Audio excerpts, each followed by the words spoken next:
নেতিবাচক ধারায় শেষ হয়েছে ঢাকা স্টক এক্সচেঞ্জের সপ্তাহের প্রথম কার্যদিবসের লেনদেন। সার্বিক সূচক DSCX 18 পয়েন্ট কমে দাঁড়িয়েছে 5183-তে। বেচা কেনা হয়েছে 421 কোটি টাকার। লেনদেনে অংশ নেওয়া প্রতিষ্ঠানগুলোর মধ্যে দর বেড়েছে 83টির, কমেছে 253টির, আর অপরিবর্তিত আছে 62টির দর। এবার বাজার নিয়ে বিশ্লেষণ শুনবো ব্র্যাকিপিএল স্টক ব্রোকারেজের।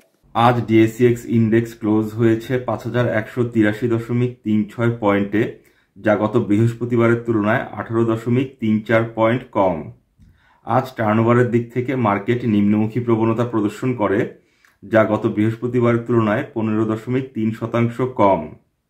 এদিকে অধিকাংশ লার্জ ক্যাপ সেক্টরে আজ নেগেটিভ পারফরমেন্স দেখা গিয়েছে, যেখানে সবচেয়ে ভালো পারফর্ম করেছে ফার্মাসিউটিক্যাল সেক্টর এবং সবচেয়ে খারাপ পারফর্ম করেছে এনবিএফআই। আজ টার্নওভারের দিক থেকে সবচেয়ে ভালো পারফর্ম করেছে pharmaceutical sector, followed by engineering এবং টেক্সটাইল সেক্টর। আজ টার্নওভারের দিক থেকে সবচেয়ে বেশি ট্রেডেড স্টক ছিল Beximco pharmaceuticals limited, followed by Shinepukur ceramics limited এবং স্কয়ার ফার্মাসিউটিক্যালস PLC।